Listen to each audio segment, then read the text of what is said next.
No estoy en ANGE, pero yo incluso recibí mi reconocimiento como miembro destacada en ANGE por mis aportes a la educación cuando yo era miembro. Lo que pasa es que después de los 40, y yo tengo 45, pasamos a otra etapa en este aspecto. Jaime, cuéntamelo todo, ¿cómo va esa presidencia de ANGE? Muy bien, Julia, gracias por esta invitación. Primero, yo le quiero felicitar porque tomar la iniciativa de tener un programa como este, enfocada en la educación, es muy valioso para el país, y de verdad que te felicito a ti y al Nuevo Diario por tomar la iniciativa de llevar un tema tan importante a la palestra pública.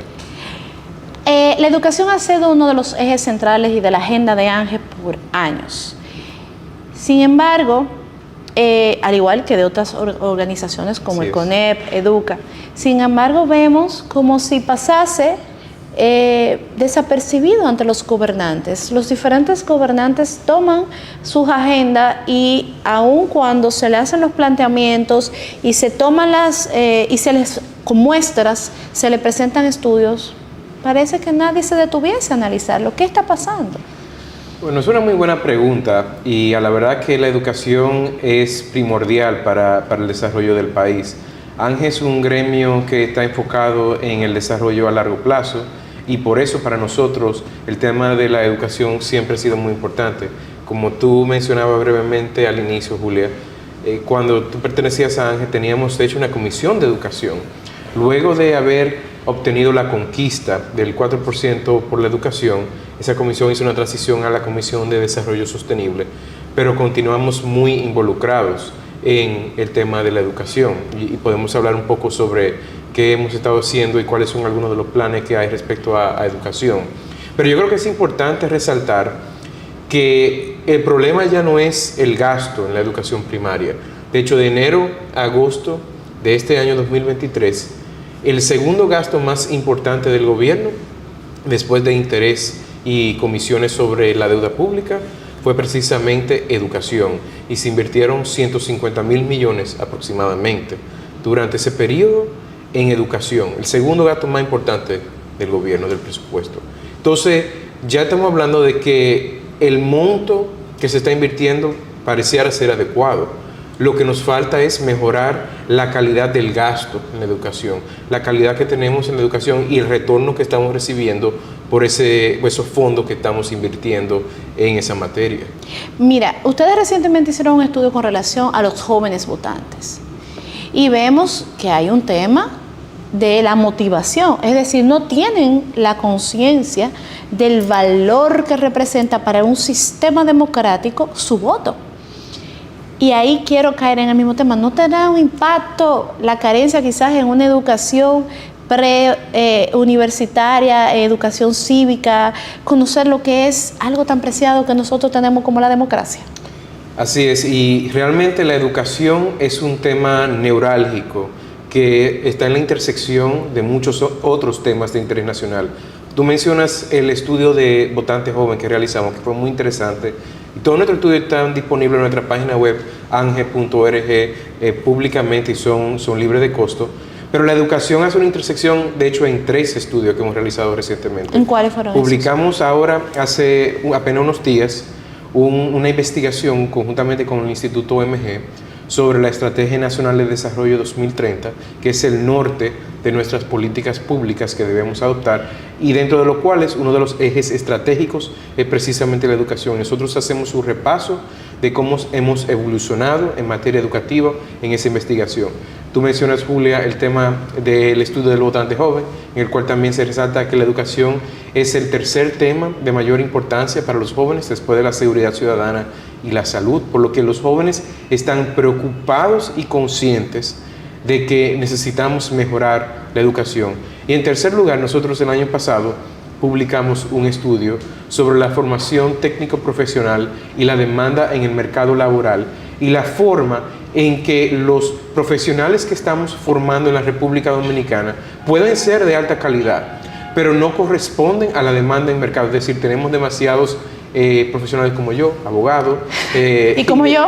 Y otros, exactamente, pero no estamos formando suficientes profesionales en las áreas de ciencia, tecnología, matemáticas, idiomas, en las cuales tenemos una altísima demanda. Entonces, para la Asociación Nacional de Jóvenes Empresarios, el tema de la educación realmente es un tema neurálgico, crítico para el desarrollo a largo plazo del país, y es un tema que nos alegra estar conversando en el día de hoy, porque tenemos que llevar la voz cantante a los hacedores de políticas públicas sobre la forma en que podemos mejorar este sistema educativo. En esa parte de, bueno, vamos a llevar la voz cantante y es súper importante que puedan también, porque nosotros tenemos esa debilidad, no se invierte en investigación. Entonces el sector privado tiene que asumir el reto de investigar para poder decirle, hey, gobernantes, ven acá, mira lo que está pasando. Y ustedes tienen 3 instrumentos que me parecen maravillosos. Conozco bastante bien el del joven votante, quiero conocer los otros también, me parece que es de suma importancia. A la hora de ustedes presentarlo, ¿qué respuesta están teniendo? Porque eso también es importante saber qué respuestas reciben de los actores correspondientes. Ha habido mucha apertura de parte tanto de las autoridades actuales, como también hemos ido haciendo una socialización con los otros actores políticos, es decir, los candidatos y candidatas a los cargos electivos. Han mostrado mucho interés en los 3 estudios. De hecho, recientemente se ha hablado del ahora el nuevo plan decenal de educación, y se nos solicitó a nosotros, a ANGE, participar de parte del sector privado, conjuntamente con Inicia Educación y con Educa, que tú lo habías mencionado también previamente, para ser las 3 asociaciones representantes del sector privado en la creación, en la discusión de ese plan decenal de educación, y esperamos que estos 3 estudios sean insumos valiosos para esa discusión, porque nosotros necesitamos un plan. Nosotros no podemos adoptar políticas a corto plazo en lo que es la educación, porque a diferencia de otras inversiones que se pueden realizar, una obra de infraestructura vial, por ejemplo, o de drenaje pluvial, eso se puede identificar una necesidad puntual hoy, se puede hacer una obra mañana y hay un efecto inmediato. Sin embargo, en la educación, los efectos de lo que estamos haciendo hoy, de la inversión que hacemos en el día de hoy, las vamos a ver en 10, 15 o 20 años. Entonces, por eso es tan importante tener planes a largo plazo de dónde queremos llevar la educación y, como tú mencionabas, tener estudios que nos ayuden a guiar la toma de decisión sobre la forma en que se va a presentar esos planes. Vemos ahora mismo que el gasto está siendo, tengo que decir un gasto porque yo no creo que estamos invirtiendo en educación. Para mí ahora mismo estamos gastando. Vemos que estos recursos se están gastando, pareciese que no hay una llave abierta, y el sector privado, generadora de empleos, que da mucho trabajo que las personas entiendan que el 85% de los empleos los genera el sector privado. Así es, gracias por decirlo, Julia. Y el 100% de los ingresos, señores, de los gobiernos, los estados no producen dinero, los estados recaudan de lo que produce el sector privado, es decir, que el 100% del dinero con el que se opera también lo reproduce el sector privado. Así es. Ahora, en esta coyuntura donde se está viendo esta carencia de talento humano, han pensado ya desde la óptica, decir, bueno, ya no puedo seguir pujando, no es que voy a soltar, pero ¿qué estrategias estaremos haciendo del sector privado para poder obtener este capital? Y otro impacto que estamos teniendo, las fugas de cerebro. Porque en nuestro país ahora mismo, antes migrar era aquel que no tenía una profesión. Hoy el que te tiene una profesión y ve una brecha, coge un avión y no regresa. Bueno, de hecho, en nuestro estudio del votante joven dominicano, uno de los elementos que más nos alarmó fue el hecho de que el 61% de los votantes jóvenes dominicanos tienen un deseo de emigrar de su país. De hecho, yo creo que todos nosotros tenemos ejemplos familiares y podemos decir a nivel personal la experiencia que hemos tenido. Yo tengo 5 hermanos y hermanas, 4 de ellos viven en Estados Unidos. Aquí en este país nada más vivimos mi hermano Francisco y yo. Todos los demás viven en los Estados Unidos. Entonces nosotros sabemos y podemos decir de primera mano que es una realidad, que hay una fuga de cerebros, que tenemos que crear las condiciones y las bases en la República Dominicana para que los jóvenes decidan emprender en República Dominicana, decidan mantenerse aquí, crear familias, crear negocios y de alguna forma continuar evolucionando el país. Y la única forma que a largo plazo lo vamos a hacer es a través de la educación, tener una mano de obra educada, capacitada, que pueda aumentar el valor de la productividad y que podamos subir como país en la cadena de valor mundial. Eso lo hablaban otras personas que han intervenido, en este espacio precisamente, de que la mano de obra en sentido general en la República Dominicana tenemos que aumentar su calidad, y la única forma de hacerlo es a través de la educación.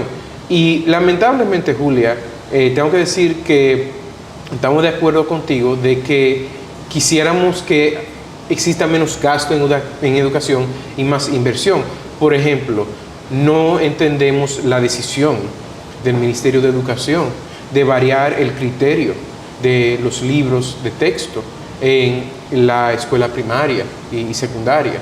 Eso fue un cambio brusco que realmente no se le ha dado explicaciones adecuadas a la sociedad sobre un cambio de modelo que ha causado grandes estragos, donde si el Ministerio de Educación entendía que lo mejor para la nación era adoptar y realizar ediciones propias de los libros de texto, bueno, eso se podía estudiar, se podía ponderar, pero fue al parecer a la carrera, y tenemos hoy, nada más tiene que entrar en las redes sociales, decenas, por no decir cientos, de ejemplos de errores garrafales. Dicen que hasta más de 600 errores en un mismo libro.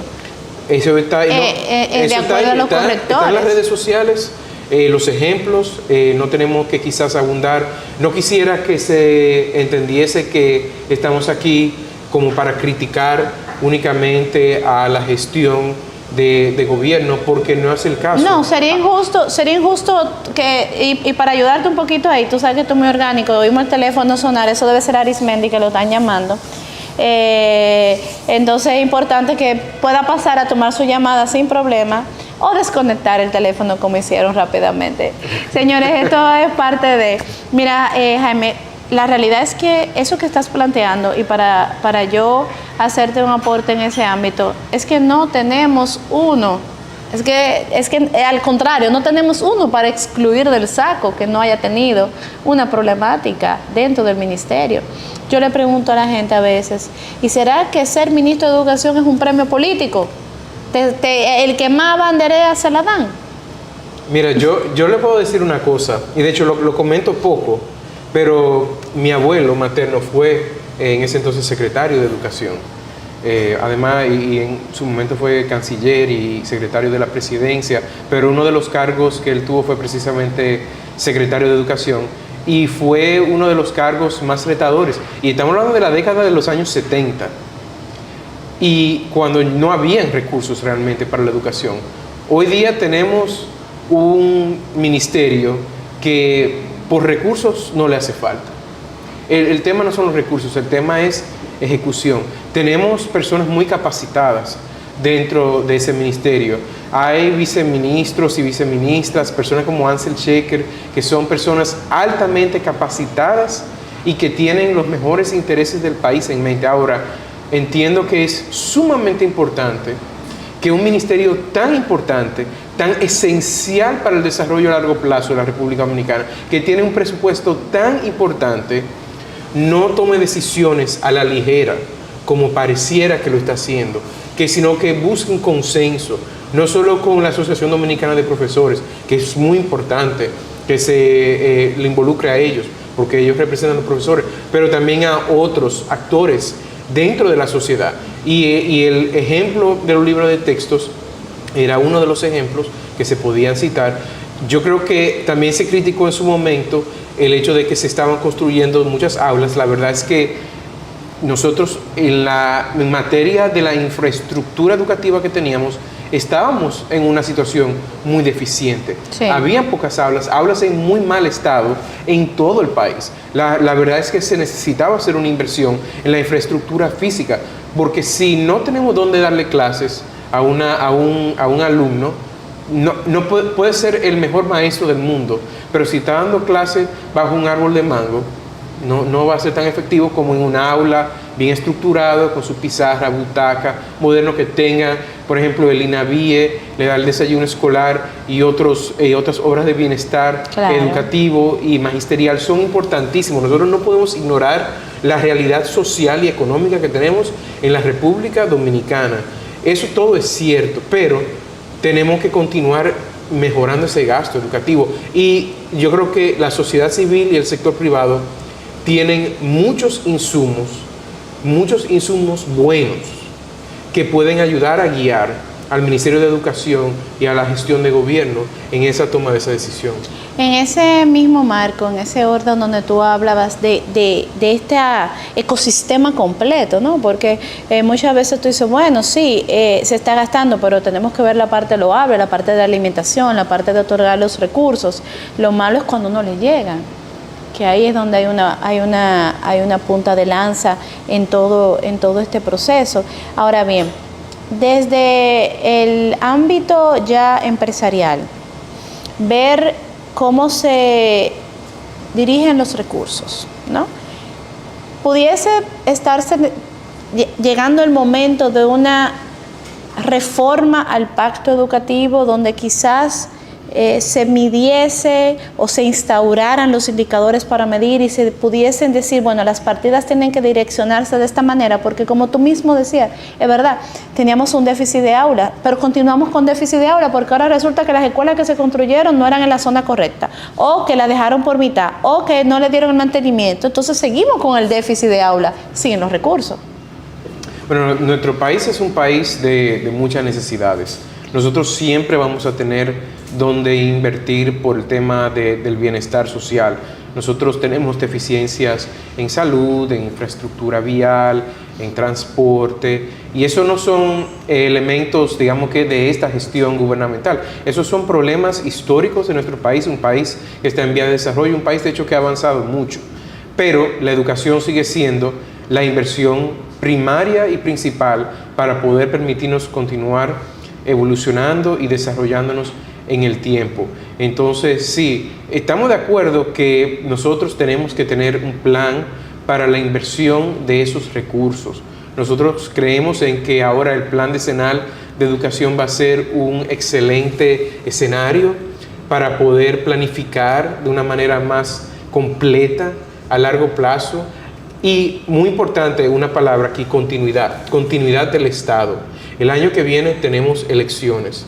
Nosotros obviamente no podemos saber quién va a resultar electo como presidente de la República en esos comicios. Ahora, si el presidente logra reelegirse, sabemos que va a mantenerse ahí 4 años más, pero estamos hablando de un plan decenal. Ese plan decenal, estamos hablando que ya va a abarcar por lo menos una gestión presidencial adicional y posiblemente 2. Entonces, tenemos que tener políticas de continuidad de Estado, de inversión, que puedan sobrevivir cambios de partido, de gestiones presidenciales, de gestiones del Ministerio de Educación, porque si no tenemos esa continuidad, los esfuerzos que están realizándose no van a tener los frutos. O sea, van a ser una inversión que no va a dar los frutos necesarios, los frutos adecuados o completos como pudiera hacerlo. Entonces, por eso es tan importante que tengamos esa continuidad y esa inversión en el tiempo.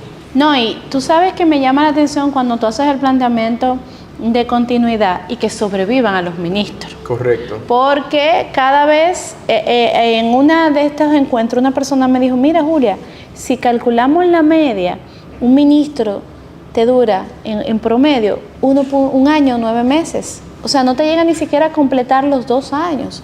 Y cuando tú te pones a mirar todo eso, tú dices, bueno, el problema es serio. Porque ¿cuál ha sido el éxito del Banco Central? La continuidad de las políticas que se han adoptado en el tiempo. Y de hecho, quizás el gran legado que se puede decir del gobernador actual no es sobre su gestión actual, sino fue sobre su primera gestión, que si mal no recuerdo empezó en el año 1994, donde él llevó la profesionalización del Banco Central. Y hoy día, yo creo que todos reconocemos que el Banco Central es una institución independiente, técnica, con un cuerpo de profesionales altamente formados y que llevan la gestión de la política monetaria del Estado de una manera sumamente efectiva. Entonces, si nosotros queremos lograr un cambio en la educación a largo plazo, tenemos que conducir la política del Estado en esa dirección, en la tecnificación del magisterio y de la gestión del presupuesto de educación para que podamos tener esa continuidad de Estado y esa continuidad de gestión a largo plazo. Oímos muchas teorías de despolitizar la educación. ¿Sería posible? Claro, o sea, el tema de despolitizar la educación también va de mano con el tema de la continuidad, con el tema de la inversión. Nosotros siempre tenemos que entender que cuando hay una gestión o una administración presidencial, cada presidente que puede estar en esa silla tiene sus proyectos particulares y su forma de actuar, y eso está bien. Nosotros cuando alternamos lo estamos haciendo por un voto consciente y esa es parte de nuestra democracia. Ahora, esa alternabilidad no debe afectar la forma en que se conduce la política educativa del Estado, porque no hay lugar a lo que es la política partidaria o política particular en lo que es el tema de la inversión en la educación, el tema de la inversión social. Yo creo que ha habido grandes esfuerzos también por llegar a un entendimiento y a una mejor relación con la Asociación Dominicana de Profesores. No quiere decir que ese sindicato no continúe siendo uno de los elementos que tenemos que mejorar en el tiempo, porque tenemos que reconocer, como también han dicho otras personas que han estado aquí, hay profesores buenos y hay profesores que no son tan buenos. Hay profesores que pueden mejorar, hay otros profesores que a lo mejor que podemos aspirar es que se retiren y ya estén en su casa para darle espacio a otras personas más capacitadas. Y necesitamos la concientización y la participación del sindicato para que eso se pueda dar a realizar en el tiempo. Algo importante, la Ley de Educación data del 1997, ya tiene 23 años y han habido intentos para poderla actualizar. ¿Desde ANGE en algún momento se tiene en cartera o en agenda trabajar esta propuesta? Bueno, la Ley de Educación en sí, aunque data del 1997, es decir, data de aproximadamente 15, 16 años. No, 23 años. Bueno, pero 15 o 16 años antes de que se adoptara el 4% por la educación y el pacto educativo que fuera adoptado en su momento. Pero de por sí no es una ley mala, es una ley marco, es una ley que le da muchas facultades al Ministerio de Educación. Y nosotros creemos que eso no está mal, porque la educación, no puede haber una rigidez estructural legal en materia de educación. La educación tiene que evolucionar en el tiempo. Aunque hablamos de continuidad, hablamos de despolitizar, hablamos de una inversión, pero no deja de ser cierto que la educación no puede mantenerse estática. Hace 5 años, hablar de inteligencia artificial hubiera sido algo completamente como ciencia ficción. Lo hubieran dado en la clase de literatura y no en la clase de ciencia, como deberían de darlo en el día de hoy. Entonces, tenemos que evolucionar, tenemos que tener esa posibilidad. Entonces, la ley en sí no es mala. El tema es tener planes concretos para poder ejecutar esos planes, para poder ejecutar esa inversión de una manera sostenible en el tiempo. Y ahí yo creo que está el gran reto.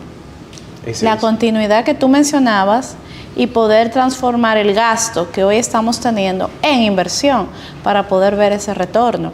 Y ya en esta parte final, cuéntame cómo van esos debates. Bueno, los debates electorales son también una parte importante. ¿Tú crees que los senadores van a querer debatir? Yo hablando así... Bueno, definitivamente que el tema de los debates electorales es un tema que se resaltó en el estudio que tú citaste ya sobre el votante joven dominicano, que los votantes jóvenes dominicanos quieren ver debates.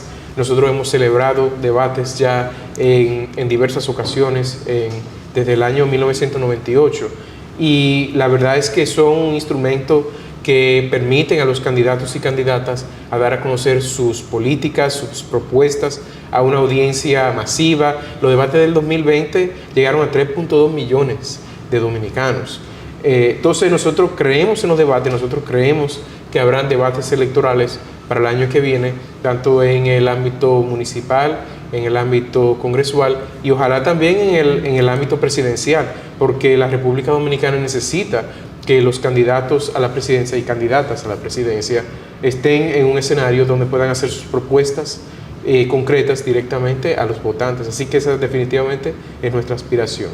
Bueno, mira, ahí ya yo creo que también entra el factor de la educación, empezar a tener nuevamente en nuestras aulas la moral, la cívica, poder enseñar a los muchachos que puedan entender el valor de un debate y tener el criterio suficiente para poder dilucidar esto. Yo creo que es sumamente importante en estos tiempos. La verdad es que gracias por acompañarnos en esta ocasión, en esta participación tan importante de Ángel con relación a estos estudios que están haciendo y el aporte de que den un paso más hacia adelante para transformar la educación en la República Dominicana.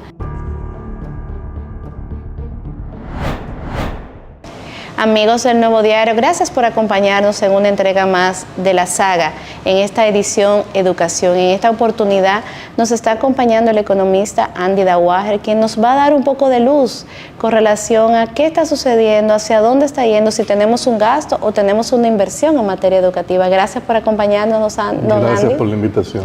Yo le decía que ya usted tiene que estar acompañado. Y cuando lo vayamos a retirar, no va a haber que